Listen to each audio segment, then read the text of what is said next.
رب اشرح لي صدري ويسر لي امري واحلل عقدة من لساني يفقهوا قولي. Some of the sisters who want to move up, there's a screen here. Until we can get a screen here, eventually we'll get one here again, inshallah.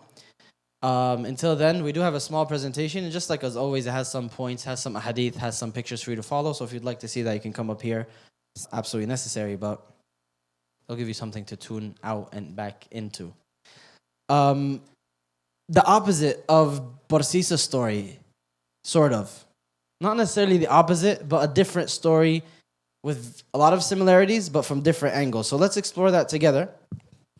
The Prophet ﷺ told us the story, and he says, no one ever spoke in the cradle. No one ever spoke when they were a baby. You might say, duh, babies don't speak. But the Prophet ﷺ is going to say, except these three. The norm is babies don't speak. But Allah subhanahu wa ta'ala allowed 3 infants to speak for very specific situations. Who are they? Isa alayhi salam, what did he speak for? For his mom to do what? You say the full, just give me a full sentence, guys. Just one sentence. I don't demand the whole story, but a full human adult sentence. Put everything you just said together. That's all you have to do. Right? Okay, so that is a full sentence. It doesn't give the full story, but it's when his mother was accused to defend her mother, yeah? To defend his mother. His mother was accused of adultery. They said, how could you come with this child? Your father was so... They began to hurl it all at her. And Allah subhanahu wa ta'ala inspired her to just do this. Speak to the child. And they said, how? And he said, Inni Abdullah. I am the servant of Allah. I'm not a normal baby. And they were put in their place, right? This was a mu'jiz. It was a miracle. That's the second situation.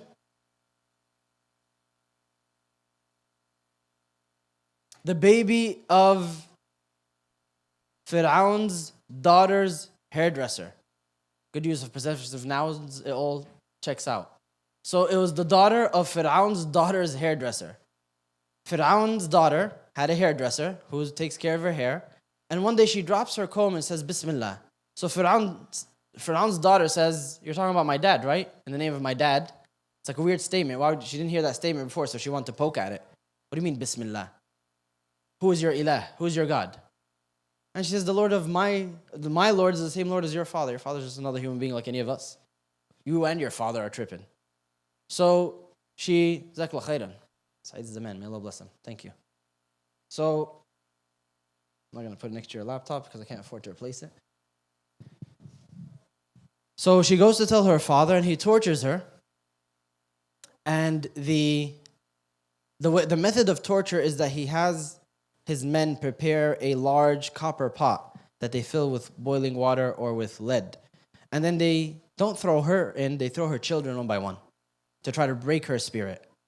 And Allah subhanahu wa ta'ala inspires her youngest, who is in her arms, to say, oh my mother, be patient, you're upon the truth. Right? So that she continues. And there's another similar story in Ashab al-Ukhdud, which brings the total number to 4, but in this hadith, it's numbered at 3. The third one is Sahib Jurayj, the companion of Jurayj that we're going to talk about today. So Jurayj was a businessman. There's a couple of different narrations of the story, so if it doesn't match the one you heard or you go and hear other ones, that's okay. He was a businessman, and like any other businessman, one day he makes money, one day, what happens? He loses, right? One day for you, one day against you. One day you invest in Bitcoin, the other day you're holding the bag for dough. Just exactly how it works, right? It's not a guarantee ever. People will win, people will lose. That's how business works. In the same day, you could be ecstatic, I'm in the green, life's gonna change. Call your wife, quit your job. Call your father, quit your job. And then by the end of the day, it's like, no, guys, I hope you didn't put in that request yet because isn't that how the world is all the time? How many people got that unemployment money in COVID? Who remembers that? Who's old enough to remember that? And they thought they were kings of the world. They thought they were rich. And then by the end of that same year, COVID was a very interesting year. So that's the dunya. That's the worldly life. A day for you and 2 of them in a row against you. A day where you're on top of the world, and then New Yorkers say it the best. Some days you are the dog, some days you're the hydrant. It's exactly how it works, right? It's not always pleasant. Business especially. This is just in general, but especially in business, it's ups and downs. That's its very nature. So he's experiencing that and he doesn't like it. He's not happy. Some people are like that. They don't want to ever lose. They only want to win. He said, I don't like losing. I don't like taking L's. I want to win all the time. I want to be prosperous all the time. Is there a business or a career that exists like that? You sure? You said it really quickly. Why are you on this side? You could do you. Never mind. You could do it. Never mind. You could do whatever you want. So, you're young enough. There's no such business. You're absolutely right. There's no career where you're always winning. You have to lose sometimes. But some people don't like that, and he was one of those people. So he said, I want to engage in a practice, invest my time and effort in something that I'll never lose. And he thinks about it to himself, and he says, you know what? I'm done with this worldly life. I'm done chasing all these things. I'm just going to worship Allah subhanahu wa ta'ala 24/7. That way I can never lose. That will never be against me. There's no way that I'll come and see these actions and they won't pay out. Everything here, my kid could pay out, could not pay out. My business could pay out, could not pay out. My home, it could pay out, meaning it's what I wanted. I'm happy, I'm comfortable. This is what the investment was seeking. Or it could be the complete opposite, that my life goes downhill from the second I move in there, the second I marry this person, the second this child arrives. This is the dunya. So he says, I don't want that. I want 100% to lock it in, and worship is always like that. If I'm sincere and I give it the time, maybe not now, maybe not here, but I'm guaranteed to win exponentially this way. And that's his conclusion. So he decides to quit his job, build a little monastery, a little hut on top of a tree, and just worship day in and day out. Just like who? Just like Barsisa. Remember Barsisa? He said, I'm done with this worldly life. He didn't have a business background, but he just, from the very beginning, he said, I'm just going to worship. We discussed that. What does Islam say about that? Is that a good thing or a bad thing? It's a bad thing? Why? What do I owe them?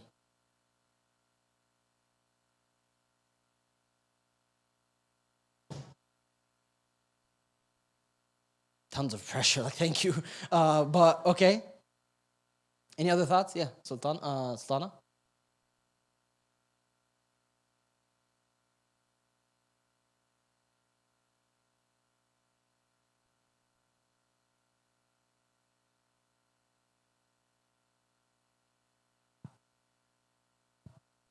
Okay. Jazakallah khair. Any other takes? Yusuf?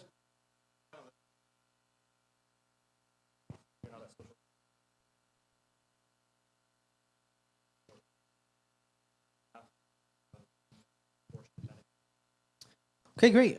Everything you guys just said. There's certain acts of worship in our deen that require you to interact with others. Family and then community. Salat al-Jama'ah, Salat al-Jum'ah, Salat al-Eid, Janazas. These are all communal. They cannot be done individually. Seeking knowledge, right? So it was a class of one person. It doesn't make sense. It's going to be a class. So there's tons of Islamic duties that require you to interact with others regularly and with a purpose, with a goal in mind, and it must be achieved. Does everyone need to do that? No. Not everyone may need to do a lot of these aspects. In fact, someone might function where they don't encounter any of them. In that case, maybe isolation wouldn't be the biggest deal for them. But that's not the norm for most people in modern day, right? You're going to be at a deficit, at a loss if you don't interact with community. Not on a personal level, like you can gain more, but you're not gaining it, that too. But also you owe duties to others. You have a role to play that you're not playing. You're dropping the ball. So it doesn't really mesh with the general Islamic sentiment, except in situations where, when is seclusion okay? Complete seclusion, whether it's monastery style or just cutting myself off. When is that all right?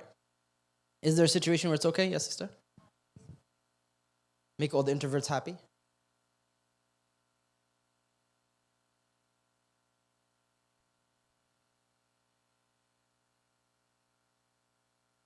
Yeah. Umar ibn Khattab, he came across a group of companions once, and he found them talking. He said, what are you guys talking about? He said, we're talking about fitan, trials and tribulations. So he said, tell me about them. Tell me what you guys heard from the Prophet ﷺ. What are you guys sharing? So they shared one hadith where the Prophet ﷺ said, hurry towards good deeds. Badiru bis-salihat, or badiru bil-a'mal as-salihat. Hurry towards good deeds. Rush to be a good person. Why? Because, go for it.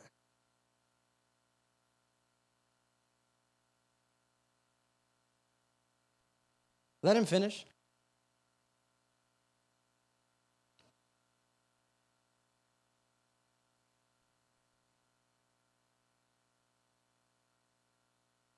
Absolutely, Muhammad. Prayer. You guys never clapped for me. Let me just put that out there. Super hurtful. You're the thank you. You're a real one. You're good job, Muhammad. You're absolutely right. Hurry towards things like salah, prayer, because he said before fitan come, tribulations, كَقِطْعٍ مِنَ اللَّيْلِ الْمُظْلِمِ, like chunks of black night.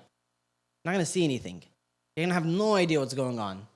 He said the man will wake up a believer, and by nighttime will be a disbeliever, or nighttime will wake up will go to sleep a disbeliever, and by the morning he's a believer.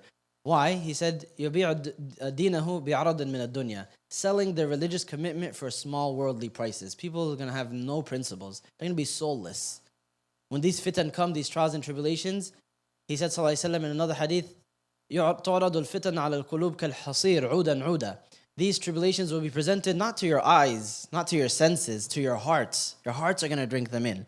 Like the weaves of a basket. You guys see this thing here? This table? He's like, the fitan will attack your heart like you see the weaves here. Can you see in the individual weaves here from far, from where you are? Can't see any individual lines. You can? Oh, you got glasses, mashallah. So most people, it's going to look like one design. You can't see the individual pieces. They interlock one after the other. When you try to look at one, your vision can't grasp it because there's another one on top of it, another one on the bottom. That's the way weaves work. Right? That's the way baskets work. So he's saying, sallallahu alaihi wasallam, that's how the fitan come to you. Before you realize, oh, this is haram, this is wrong.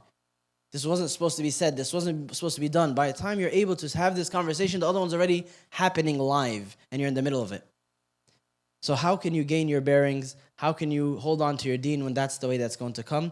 In some hadith, he said, when they asked him, what do we do in that situation? He said, you leave. Even if you have to die biting onto the roots of trees, meaning you're going to starve in the wilderness, that might be better for you. That is an individual analysis. Like, is it that state for me? Am I being overwhelmed and overrun?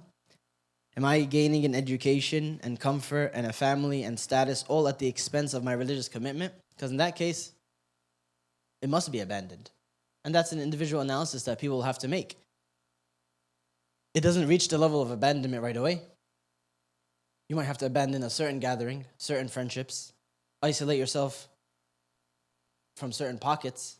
It's unlikely to reach the point that he describes, sallallahu alaihi wasallam, where you must make total isolation, but it's possible. Right? It's possible to happen on an individual level or societal level. We know for sure it will happen on a worldwide level when? The time of the Dajjal. The time of the Antichrist, as we spoke about months ago, where the only people who survive are those who seclude themselves entirely. They run. Anybody who is in society, anybody who's in a city, anybody who's around civilization, around others, Dajjal will be there. He's coming. And then they only have two options. They will believe in him, which is the majority of mankind, all those who encounter him, or they will be killed. There's no freedom of speech or freedom of thought when Dajjal comes. So in those situations, people should run with their faith, should they need to, which is why we recite which surah. We were told to recite which surah should we encounter Dajjal. Why? What's Surah Kahf about? Fitan. What particular fitna? It's a group of young men who the entire town overwhelmed them with disbelief and didn't take no for an answer. So they did what? They ran to a cave and Allah saved them. So the story is exactly what you're supposed to do in the time of a Dajjal. These are exceptions. The norm is not what Jurayj did. We spoke about all that. Jurayj is worshipping day in and day out. He makes the he's not as bad as Barsisa. Because he lived in the world, he encountered people, he did business, and he's taking a break now, or he isolates himself in this fashion. He's not described in the same negative tone as Barsisa is. And he worships. One day as he's worshipping, his mother comes to the base of this tree that his hut is on top of, and she calls him out. Hey Jurayj, I miss you. And he gains a reputation, by the way. This was the guy who used to have a business, he left it all to worship, and he's just worshipping day in, day out. He's super pious. People talk about him. And everybody is sort of impressed by him. Like, this is impressive. He doesn't come down except once every few days, doesn't eat, doesn't have a career, doesn't have a family. He's just isolating himself here. And his mother goes to say, come spend time with me. Come do something else. That happens very often, right? Especially as parents get older, they'll say, come do this. And you may say, I don't particularly want to do that. It's not particularly fun. I had a ton of other things in mind. They could be worship. And that's what Jurayj struggles with. He doesn't want to just hang out with his friends or finish this episode. He's worshipping Allah subhanahu wa ta'ala, and he's locked in. This is what his life is all about. So he debates to himself, the Prophet ﷺ said. What does he say to himself? Ummi am salati, my mom or my prayer? What do I do? Oh Allah, what do I do? And he has this internal debate back and forth. He says this to himself. What does he decide? I'm going to keep praying. The next day she comes back. She calls him out at the base of the tree. Jurayj, I want to speak to you. Where you been? He's still in prayer. He just prayed nonstop, by the way. Fast nonstop. This is all he ever did. There was no downtime. Now he's debating the same question, asking himself, what do I do? Keeps praying the second time. And then the third time. The third day, she gets fed up. She's human. She gets fed up and she does something that, not the ideal, but parents do sometimes. And what is that? Yells? No, that's AI. I don't know why AI did that. She doesn't yell. She makes dua against him. She says, may you not die until you're forced to look at the faces of the prostitutes. Yeah, it's insanely specific, but what she means is, may you be disgraced. May you encounter this situation that is disgraceful. She didn't say may you fall into haram, but you'll be forced to look at their faces. And the scholars spoke a little bit about this dua, like what is it inferring? May you be in a situation where you just have to encounter these people. People back in the day, and in a lot of societies, they'd not want to encounter these people at all. Any type of people who are associated with evil. I would not be seen encountering them. I don't want to be seen in their vicinity. I don't want to frequent the part of town that they go to. So her just saying that is not a dua that he falls into zina, but it's a dua that you will have to now be in a situation where you encounter these people. An unpleasant thing for someone who, just for anybody really, and especially in his situation. Someone might ask, why did she make that dua? Well, she's a human being. She got frustrated. She made dua against her son. It's a very dangerous predicament to be in, as a child or as a parent. As a child, why? Because the Prophet ﷺ said this is dua that's accepted. Dua of the oppressed, right? Dua of the parent, dua of the traveler, dua of the sick. These are situations where Allah subhanahu wa ta'ala grants people favors because of their predicament and gives them a higher probability of being answered. Their answer will become more quickly, more direct. So parents should be very careful. If your kid ticks you off, kids are supposed to do that. That's by design. Right? Kids are going to be annoying all the time. They're going to make mistakes. You teach them. Sometimes you punish them. Whatever configuration, of course, it's in the bounds of Islam and the law. Whatever configuration you have to do to try to help them, to fix them, to guide them, sure. That doesn't involve ever making dua against them. That's never a tool you need to use. Especially if it has a higher probability of being accepted. I'll get to you, sister, just a second. There was a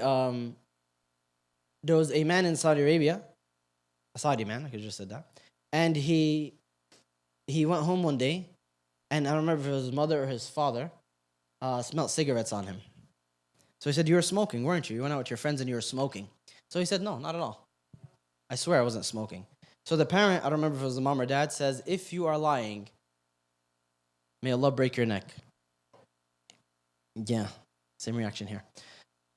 He cuts school the next day, and he goes with his friends. They go to the community pool. He jumps in, he falls on the too shallow, breaks his neck, paralyzed from the neck down. He shifts his entire life. He doesn't say, oh, my mom played me, my dad played me, like how could they?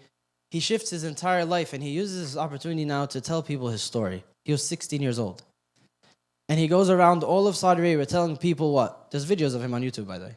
I didn't make up the story. He tells people what in these gatherings? It's a very simple reminder. He becomes like an Islamic speaker, but the reminder is always centered around this.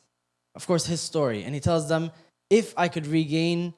he was asked once, rather, and he brought it up more than once, but he was asked once, and this presentation is on TV somewhere, Saudi TV, you could find it on YouTube.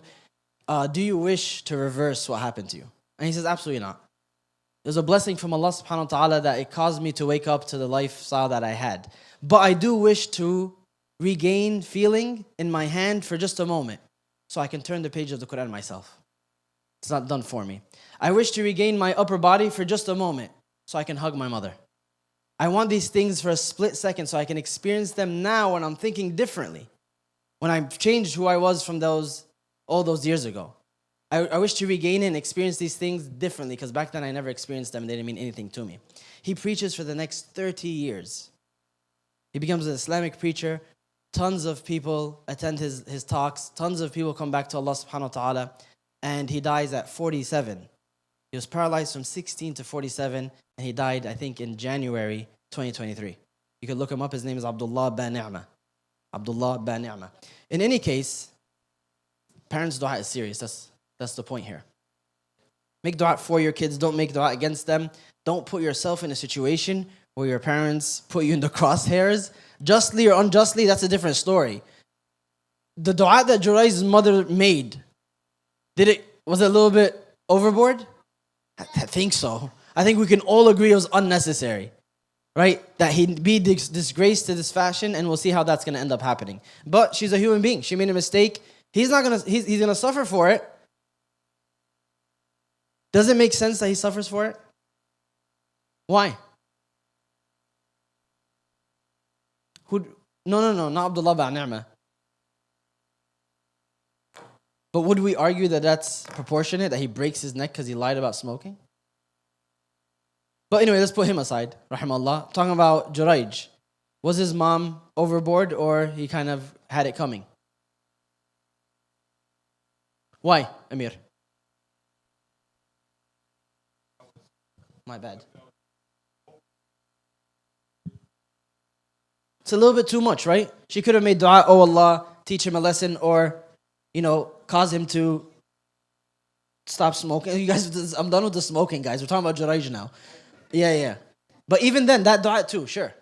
It was overboard, but in the end of the day, as we're going to see with Jurayj's story, Allah will level it all out. Allah's going to smooth it all out as necessary. But the bottom line is, did he do something wrong, Jurayj? That's what I'm asking. Who says yes? What did he do wrong? What did Jurayj do wrong?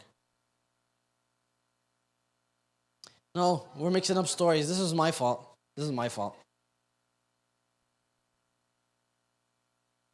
And I'm not sure how to fix it at this point, so I'm just going to go forward. What did Jurayj do wrong? But he was praying. He was praying salah. But he was praying. How do you know? It wasn't fard. You're right. It wasn't fard. If you're in a fard salah, that nothing else matters. Except personal safety or something that is dire at this moment and you leave the salah, you do it. Other than that, nothing else interrupts salah. Sunnah salah could be interrupted for many reasons. And there's a priority list. So one of them could be your parents calling you. But every time I start 2 rak'ahs, they want something. What do I do then? So you could have a conversation with them, say, hey, by the way, I'm praying. Just let them know, and maybe they'll say, okay, yeah, go for it. And now you know, and you establish that rapport. But without that background, it's not guaranteed sinful, but the default is you should respond. You should exit that prayer and respond. You should break that fast for that gathering. You should cancel that lecture to go to where they want you to go. They're a priority. That Allah created this system so we can have a social hierarchy that has proper cohesion, even if it may not fit your particular idea of a family's hierarchy or your particular family. Well, my family is weird. My parents say this. Put that aside. Allah knows that. And He made this the default hierarchy of every family. The father, the mother, and the children. Not only did He make that the default hierarchy, He made that the most important rights to consider and the most important people to take care of and the number one, easiest, quickest, most abundant path to Jannah. So all of that, we have that on one side. And on the other side is I'm praying a sunnah that I don't want to interrupt, that I pray all day long.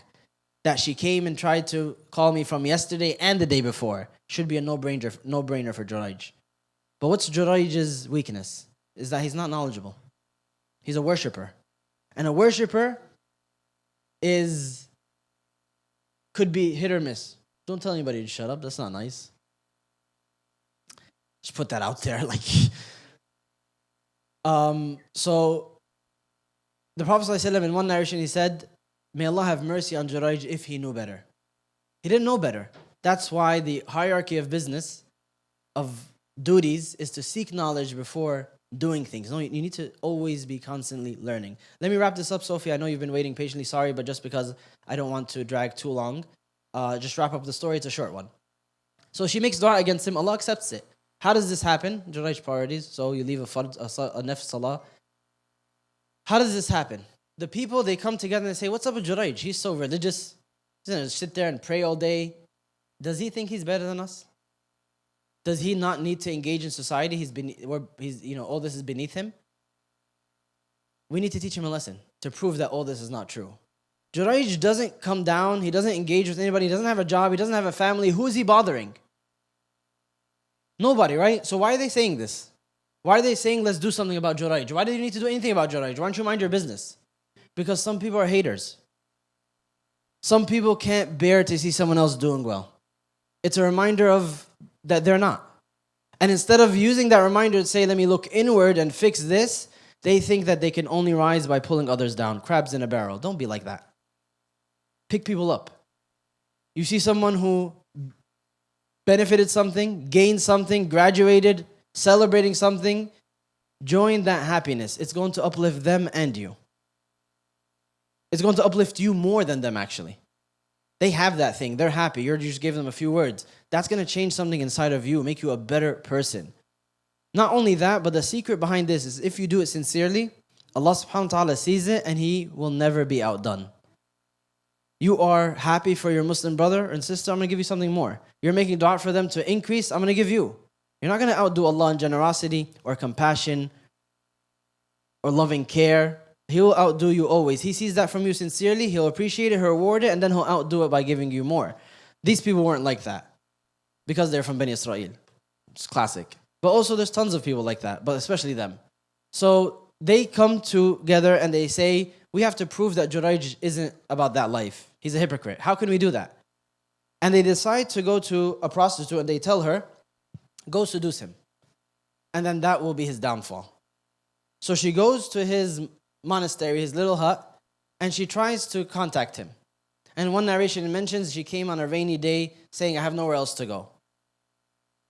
And he tells her, there's a Greyhound bus stop right there, right? This isn't a hotel. Get lost. Where am I going to go in the rain? I'm not a weatherman. I'm not a bus station. I can't provide the service that you need. Too bad. In one narration, he does accept her. But he puts her in one place of his hut, and then he goes to another, and he lights a fire, and he spends all night with his hand on top of it. Not for warmth, not because of the rain, but to remind himself what's at stake here. So either he doesn't let her in at all, or he does this, according to these two different narrations of the story. The point is, he locks in. He doesn't get taken for a ride like Barsisa, as we spoke, step by step. Oh, what am I going to do? From right away, he says, I'm going to either do this or nothing. Get lost, lady. Not my problem. So she leaves, and in a nearby valley, she ends up committing zina with a shepherd. She is impregnated by him. She comes to term, and she brings this baby to the town and says, this is Jurayj's kid. It didn't work, it doesn't matter. These people, they're not really in it for any type of integrity or rules. They wanted to ruin Jurayj's life. It didn't work out with truth, they're just going to do it with falsehood. Right? These people, clearly, truth is not a deal breaker for them. The townspeople, what do? They're waiting for this. They wanted this to happen. Not all of them made the plot, only a few of them with this lady. But the rest of them have been waiting for this to happen because they're haters. They come and they grab Jurayj out of his monastery, they burn it to the ground, and they begin to beat him. And they say, we're going to take you to the ruler, the governor, and he's going to exact the punishment on you in front of everybody. You are a hypocrite, you're a fornicator, you're an adulterer, and the truth has come out, Jurayj's true colors. So he's beaten up, he's bruised, he's bloody, his clothes are ripped, his monastery, his home is on fire. Literally, they burnt it to a crisp. And they drag him in front of the town, and now the whole town is gathering. This is the downfall of Jurayj. This is what they were waiting for. Told you he was like that. I told you just give it a matter of time. I told you that hijab was just a show. I told you he's just going to the masjid for this. There's some people who are excitedly waiting to say that. And those are the worst of people. Because you wish ill for people for no reason, when wishing good for them is absolutely free and only uplifts you, as we said. Instead, you're drinking that poison hoping that they die, hoping something bad happens to them. The real victim here is you. You're victimizing yourself. You're oppressing yourself with this poison that you allow in here and this poisonous perception you have of others. That costs you everything, and the opposite of it is absolutely free. So they do this to him and they don't care. They think they're not waiting to hear his story. They're not hearing his side. They said, this is exactly what we expected of you. And as they drag him and the townspeople are gathering to watch this, who lines up to watch the show? Because everyone's coming. His mom. It's the prostitutes of the town. Everybody's coming to see it. So they just come saying, what's happening? So when they get together and they arrive at the same time, he passes by them. And he looks in their faces and he laughs. He says, I remember something. I understand what's happening now. At first he's like, what on earth is this? You committed zina with this woman and here's your child. He probably maybe didn't even remember her. He's like, what are you guys talking about? All I know is my monastery. So this is out of the blue for him. He doesn't know why this is happening until he walks past these women and sees their faces and remembers what? It's the dua of his mother. He says, now I know why this is happening. I understand it now. So he tells them, yeah, that guy, that's where I got it from. I think I made it up. So he tells them, guys, give me a second. Before you exact whatever punishment you want to exact on me, I want to pray. And he turns to Allah subhanahu wa ta'ala. And in that prayer, he gives it his all. He says, I recognize what I did wrong. He didn't say, really, for praying, this is what I get. My mom was tripping, how could I? And he just said, oh Allah, I understand it. And I'm sorry. I understand what I did wrong. And then when he finishes praying, and everyone's saying, okay, come here, Jurayj, what are we going to do with you? How are we going to punish you? How are we going to expose you? He says, bring the baby. How did this start? How did the story start? What did the Prophet ﷺ say? The 3 babies who did what? That spoke. He says, bring the baby. They put the baby in front of him. What does he do? He pokes him in the stomach and says, who's your daddy?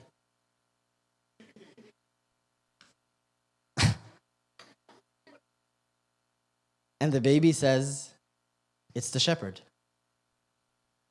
And everyone's like, what on earth just happened? What button did you press, Jurayj? Kids come with buttons? And they're just absolutely shocked. In an instant, it becomes Jurayj is holy. He said, sallallahu alayhi wa sallam, "Bada'u yatamassahuna bihi." They begin wiping on him, like, let's get his blessings. Jurayj, spit in our food. Jurayj, touch my baby, make him blessed. Jurayj is special. They're not tripping for doing this, by the way. Is Jurayj special? I've poked tons of babies in the stomach and they've never said anything. And I'm wanted in several states now. But, so, it is a miracle that Allah clearly manifested at His hands. Right? Allah clearly manifested a supernatural miracle. All right, it wasn't that funny, relax. So, it was clearly a supernatural miracle, it wasn't haphazard. He commanded it. So they begin to wipe over and they say, pray for us, Jurayj. Jurayj, we're so sorry. And they just turn on it and they tell him, Nabni laka sawma'ataka min dhahab. Let us rebuild your monastery in gold. You shouldn't be worshipping in some tree anymore. This is such an important lesson, guys. The people's admiration and their hatred is absolutely useless. It flips so violently, so quickly, it means nothing. Are they impressed with me? Do they approve of me? Are they okay with how I look? Are they okay with what I say? Is such a waste of your thought process, and it dominates you your entire life. Cast it aside. It's pure garbage. It's meaningless.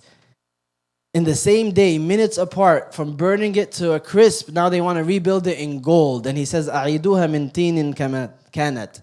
Bring it back to mud and dirt as it was. I want to worship there. Just undo what you guys did. I don't want a monastery of gold. What am I going to do there? There was a man who used to worship, and just all he used to do. There's plenty of worshippers in our history, and a lot of interesting stories that resulted. He used to just worship day in and day out, and one day a rich man saw him in the masjid. And he watched him for a little bit, and he said, I was moved by your worship. Let me take care of you, please. The guy says, whatever, sure. So he says, let me give you a meal. Let me get you a hot bath. Let me change your clothes. And the guy says, sure, whatever, thank you. Jazakallah khairan. Now he's clean. And now he's like showered and he has nice clothes on. And he goes back to the masjid and to pray. That night, that man who helped him out hears a knock on the door. And he sees that same worshipper crying. And he says, where are my clothes? What do you do with them? Please tell me you didn't throw them. Give them back to me. He says, what's wrong with you?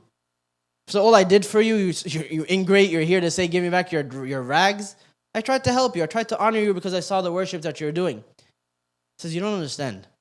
I went back to that same masjid and I stood after what you've done and I didn't have that same connection. Give me back my rags. I don't need this. This brought me further. It's not to say clothing's a haram or showers are haram. Please take showers. It's to say that people recognize people who come close, people who taste the sweetness of worship, people who give it the time. They recognize that there are certain things, even if they're not haram, they might be barriers, and nothing is worth their closeness to Allah subhanahu wa ta'ala. Nothing is worth costing them that proximity, so they abandon it. It's not a mystery why we fast in Ramadan then pray Taraweeh at night. By eliminating a little bit of the worldly, of the physical, we're gonna be able to connect in a new fashion that we were never able to before. What version of that do you do for yourself? Or do you wait once a year to be forced for it in Ramadan? If you ever experience closeness to Allah subhanahu wa ta'ala, a special salah, a special dua, latch on and try to emulate those situations, the characteristics of that context, so that you can connect in that same fashion and don't let anything cost it for you. Last thing I want to emphasize is Barsisa's self-reflection. Oh, cute baby.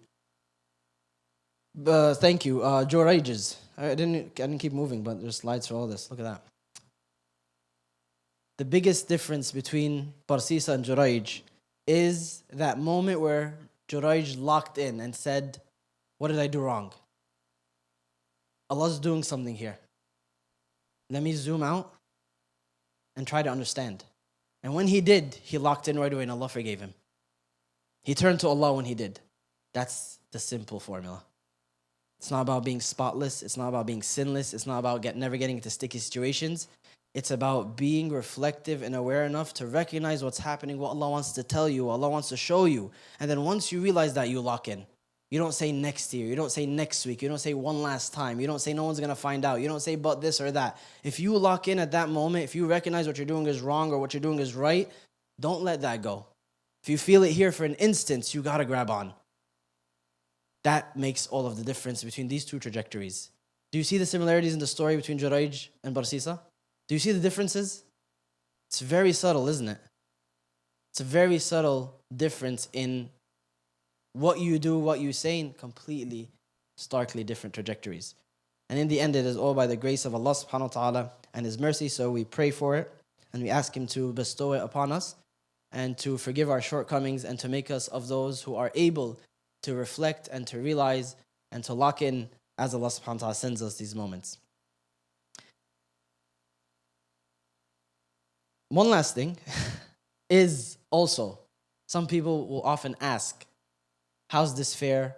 His mother played him, she went overboard. But in the end, did Allah oppress anybody? It wasn't, sorry Jurayj, your mom made dua against you, now you have to go to the hellfire. No, that dua came true and he had to suffer for it. But he was sincere in his worship, so Allah saved him. All the loose ends get tied by Allah subhanahu wa ta'ala. So how is it balanced where the parents' dua is accepted, but it might be done in oppression, it might be overboard? Allah won't oppress you. But that's why we also said the message to parents, which is, don't make dua against your children, please. Make dua for them. Because it could be serious, it could be unintentional that you ruin their life or change it for the worst. But with that being said, as we've seen with this story, the story of Abdullah bin Ni'mah, rahimahullah, Allah does not oppress anybody. That even if these dua comes true, He facilitates all the different angles as only He knows and only He can. Subhanahu wa ta'ala. Any questions? Sure, go ahead, Yusuf.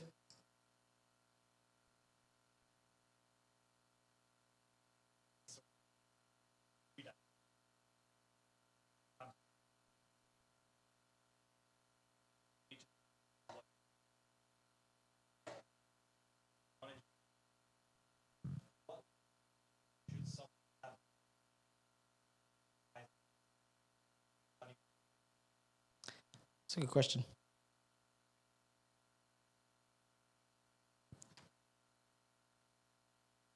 Are you guys still here?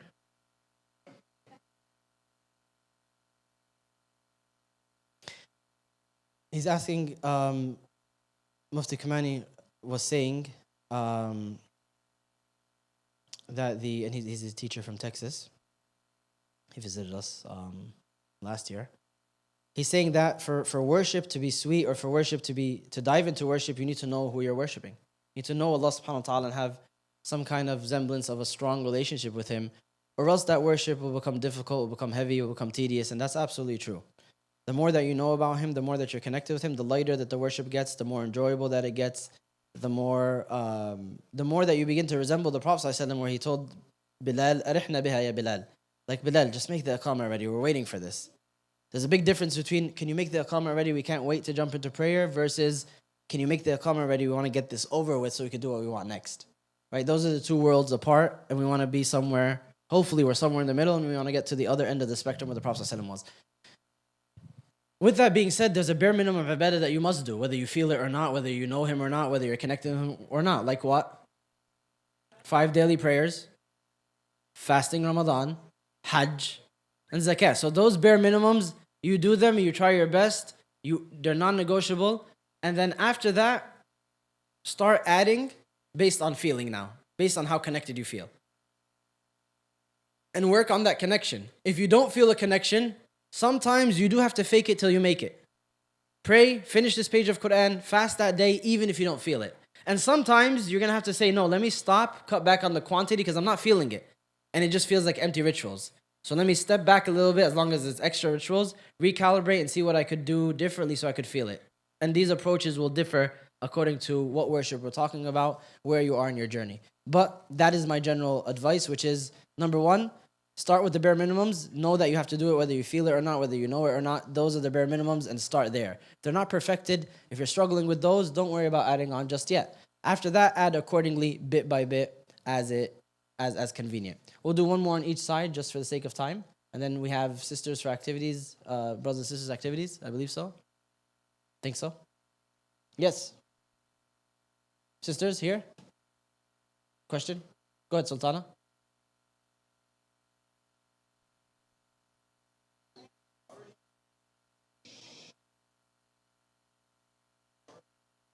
I didn't hear you, sorry.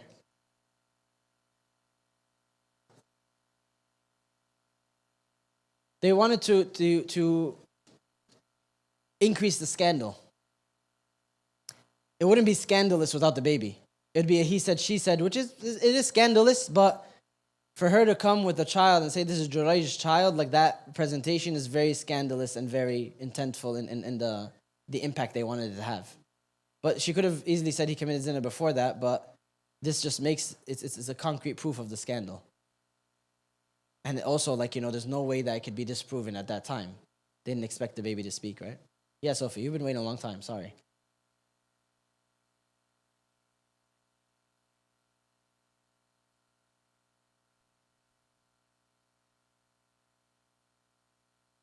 We don't know that she was peer pressured. We don't have any part of the story that says that. There's nothing that says they forced her into this or they convinced her. It says they go to a prostitute and then she does the next step. So everybody who took part in it, if someone was forced or was involuntary, that's a whole different story. But we don't have anything that indicates that in the story. We just face value. We don't know that. If it was done, then yeah, of course, Allah will deal with each person according to what they said and did in weight. But other than that, we don't have those details. Brothers, go ahead, Hudayfa.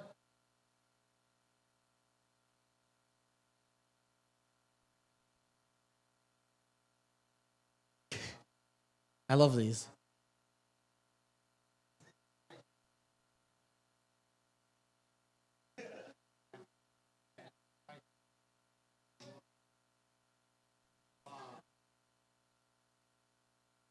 Does your mom first of uh-huh.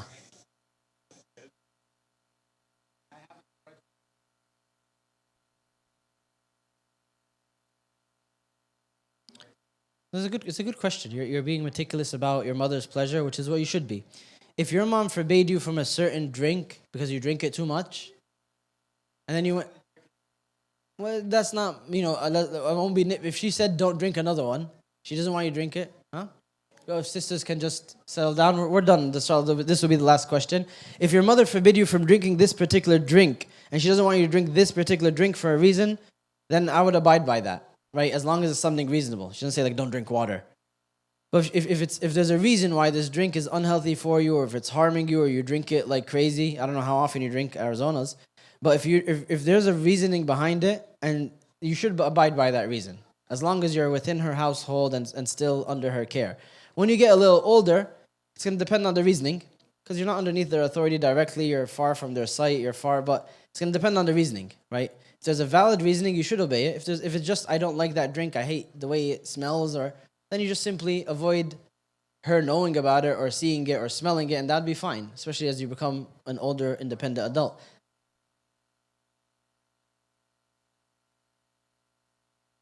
So I'm saying why? Is it because unhealthy? You drink a lot? I'm not asking you to tell me. I'm saying you could tell me, I guess. Well, maybe she thinks you're drinking it too much. Yeah. So I would listen to your mom. I would say, listen. And if she doesn't have any beef with the other drinks, then you could just drink those. That's fine. But if she said particularly don't drink this one, I want you to look at it from an angle of easy hasanat. As much as you may love Arizonas, I don't know how much you like them, but you love them. So, well, in that case, I'll tell you they're horrible for you. So your mom's got a point, man. If you drank 2 in one day, that's too much. You probably passed the 100% sugar limit of the day. Look at the daily values. I don't mean to rag on you. I'm just saying, like, your mom's not just giving rules. She's worried about your health. That's what I would guess. So listening to her, it has a reasoning. It's not random. And you listen to your mom. That's like a double win. So I would say do it. And if there's other drinks that give you that sugar rush, then you could just do that. But there's merit and benefit in just simply listening to your parent at face value. If it's making your life difficult and you're struggling, that's a different conversation. But something like this, it's not. I would say go for it. It's good for you, and you get hasanat for listening to your mom. And then when you get older, you could buy, a room full of Arizonas. Last brother? Going once, going twice? Sold. سبحانك اللهم وبحمدك أشهد أن لا إله إلا أنت أستغفرك وأتوب إليك. صلى الله وبارك على سيدنا محمد وآله وصحبه وسلم. السلام عليكم everyone. Mehdi.